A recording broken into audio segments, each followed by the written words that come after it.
ये मेरे साथ शंभू कुमार सिंह हैं, जिनको आप कई वर्षों से नेशनल दस्तक पर पत्रकारिता करते हुए देख रहे हैं। और आज उन्होंने एक बड़ी घोषणा की है कि वो बिहार से जो वैशाली लोकसभा क्षेत्र है वहां से चुनाव लड़ने जा रहे हैं। क्या कारण है, क्या सोच करके राजनीति में कदम रखा है शंभू जी?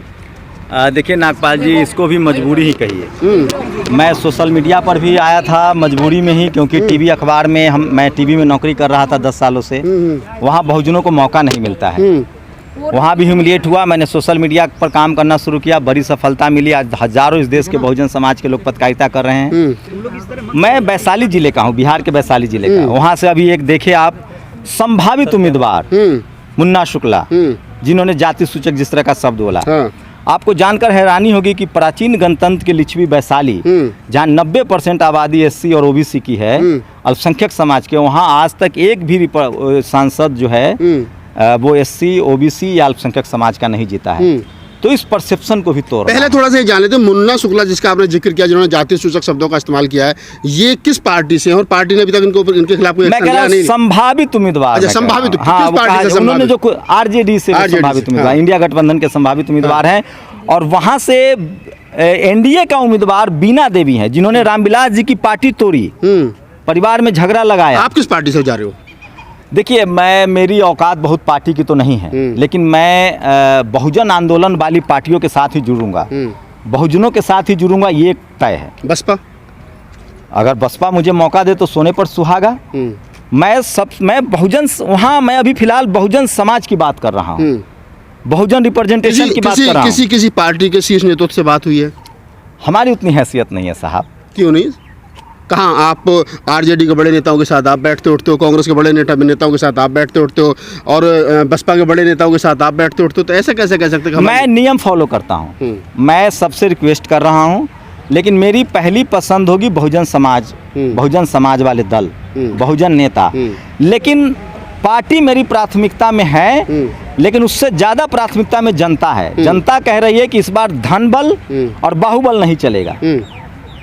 वही ये सबसे बड़ा मुद्दा। और वैशाली प्राचीन गणतंत्र की लिच्छवी है, डेमोक्रेसी की जननी है, सम्राट अशोक की धरती है, भगवान बुद्ध वहाँ गए हैं, भगवान महावीर का वहाँ जन्म स्थल है। तो वैशाली में सोशल रिप्रेजेंटेशन, और वो मेरा गृह जिला है, मैं वहीं बड़ा हुआ। जातीय समीकरण क्या है? वहाँ 90% एससी ओबीसी और एससी वोट है, और अल्पसंख्यक समाज का वोट है 90%। आप ओबीसी हैं जी। अगर आपको ओबीसी समाज का समर्थन मिलता है तो क्या लगता है कि मतलब आप जीतने की स्थिति में पहुंच पाएंगे? अगर कोई रजिस्टर्ड या कहूँ कि कोई वहाँ का जो राजनीतिक दल है वो आपको टिकट दे? देखिए, आप मुझे ओबीसी कहिए, मेरा कॉन्स्टिट्यूशनल नाम है, लेकिन मैं बहुजन हूँ। मुझे एससी एसटी ओबीसी बहुजन वही बहुजन है ना? तो मैं मान्यवर साहब के विचारों में मैं जो 100 में शोषित 90 है, जो जगदेव बाबू ने कहा, मान्यवर साहब ने कहा कि वोट हमारा राज तुम्हारा नहीं चलेगा। तो ये राजनीतिक दलों को सोचना पड़ेगा। वहाँ चिराग पासवान जी ने भी उनको टिकट दिया, जिन्होंने पार्टी तोड़ी और जनरल कैटेगरी से हैं। कोई काम विकास की बात तो बाद में करेंगे। कहीं ना कहीं आपकी नाराजगी वहाँ के जो स्थानीय दल हैं, चाहे आरजेडी है, चाहे एलएनजेपी है, जो भी है, उनसे भी नाराजगी है कि उन्होंने भी उन्हीं लोगों को मौका दिया। 75 साल हो गए सर, 75 साल उन लोगों को मौका दिया है। लालू यादव का इतना सम्मान है। आप सोचिए, लालू यादव जी, नीतीश कुमार, रामविलास पासवान जी धनबल से राजनीति करते हैं, जनता ने उनको सराखों पर बैठाया है, सम्मान है उनका। मान्यवर कांसीराम साहब ने साइकिल से देश बदला। आज लोकतंत्र खतरे में है, संविधान खतरे में है, हम सब जानते हैं किस तरह से राजनीति हो रही है।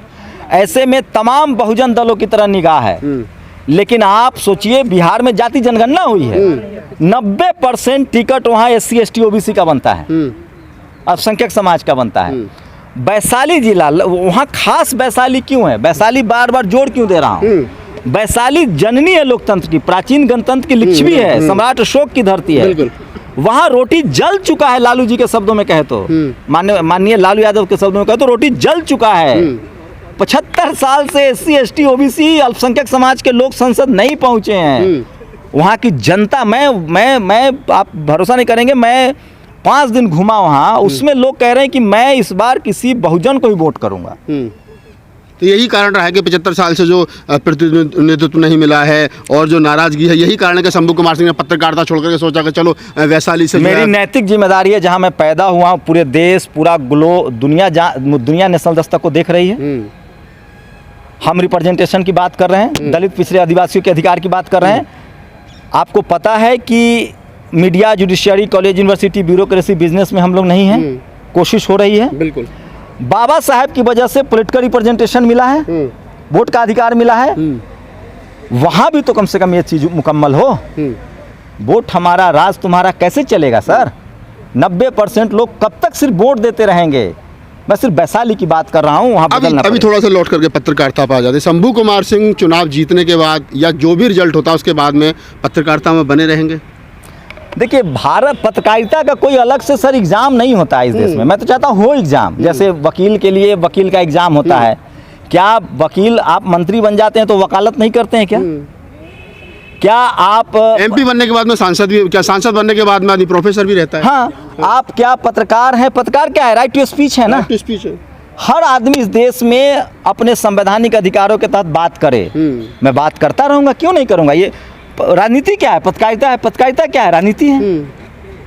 नहीं, ये कंफ्यूजन है जी। मैं बहुजन समाज के तमाम युवाओं से अपील करता हूं कि आप अपने पॉलिटिकल रिप्रेजेंटेशन के लिए भी बोलिए। पहला काम सामाजिक आंदोलन, जो मान्यवर साहब ने कहा है। बिना समाज, हमारे पास आज के डेट में कैपिटल नहीं है, धन नहीं है बहुजन समाज के पास। बाहुबल के हम लोग खिलाफ हैं, बिल्कुल। वहाँ जा नहीं सकते हैं। हम लोग डेमोक्रेटिक लोग हैं, संवैधानिक लोग हैं। हमारे पास क्या है? हमें जाति इसमें बांट दिया गया। बाबा साहब ने हमें SC ST OBC का दर्जा दिया।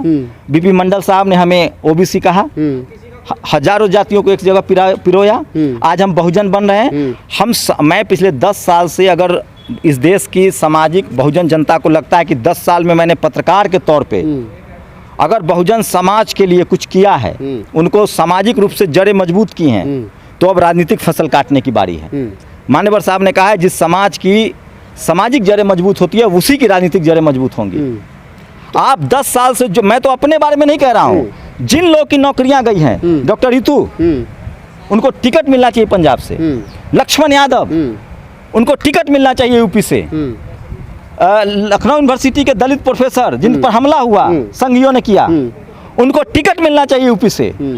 वो तमाम लोग जो जेल जा रहे हैं, जिनकी नौकरियां गई हैं, जिन्होंने अपने जीवन को खतरे में डाला है पिछले 10 साल में, जो सड़कों पर विपक्ष की भूमिका में है। राजनीति विकल्प है, सामाजिक आंदोलन और राजनीति, ये सबसे बड़ा विकल्प है। आप मानिए ना मानिए, मैं पिछले 10 साल से सामाजिक आंदोलन चला रहा हूँ पत्रकारिता के जरिए, और राजनीति में भी हमें भागीदारी करनी होगी। तो सोचिए, SC ST आज भी रिजर्व सीट से आगे नहीं बढ़ा है। क्यों?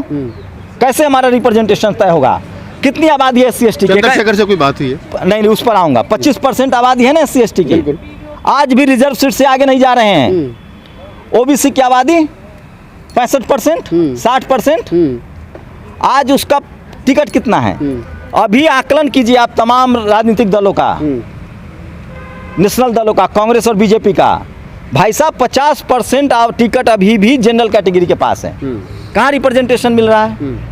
फिर मैं वही आ रहा हूँ, चंद्रशेखर रावत से कोई बात हुई है समर्थन को लेकर के, या उनकी पार्टी के समर्थन को लेकर के? अगर कोई पार्टी टिकट नहीं देगी तो क्या केतली, क्या नाम है, आपके हाथ में भी होगी? मैं वैशाली का हूँ, वैशाली की जनता से बात कर रहा हूँ। वैशाली की जनता मुझे सराखों पर बैठाएगी तो इस देश के तमाम बहुजन समाज के लोग सराखों पर बैठाएंगे, तो हमारे अपने लोग तो अपने साथ आएंगे। कब जा रहे हैं नॉमिनेशन के लिए?